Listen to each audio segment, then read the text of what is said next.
I do have a new single out. It's called When We. Hopefully some of you have heard this. It's the #1 most added urban AC song in the country. And this song basically speaks to the more aggressive portion of the sexual experience. This is, when you get out of the missionary position and you begin to break a little sweat. Furniture starts to move. Neighbors are knocking. People just want to figure out if there's a crime being committed. And this song is the soundtrack to that moment. And then the album is called Savage. And not in the sense that you think. You know what I mean? Every time you hear Savage, you hear somebody clapped on somebody, or somebody in the hood did something crazy, or it's always outlandish and foolish. But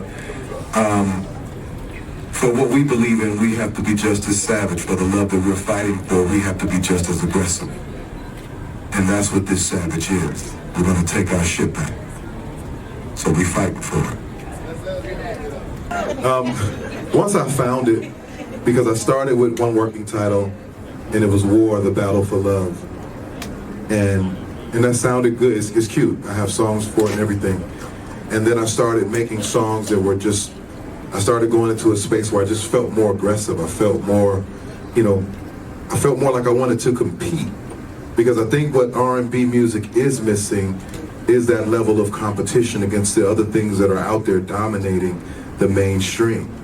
It's okay to do what we do and live in that space, but we also have to have a competitive spirit, because we got to snatch some of our people back. And in order to get them, we have to reach them. In order to reach them, we have to be in a space where they can be heard. They can be heard.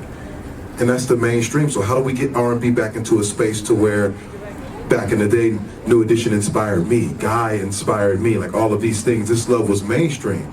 And they were competing, they were fighting for it. And then when hip hop took over, instead of us just fighting against hip hop, we just became hip hop. So you got more singers singing about cash and ass versus, just ass. You understand what I'm saying? Versus the thing that made us who we were, that made us different, that made us special. We were R&B singers. Come on. You understand what I'm saying? And that process, going into that process, made me want to aggressively fight for that space again. Collaborations, I have Trey Songz on there, I got Ludacris on there, I got Candace Boyd on there, she's awesome. Jay Valentine makes an appearance, and that's it.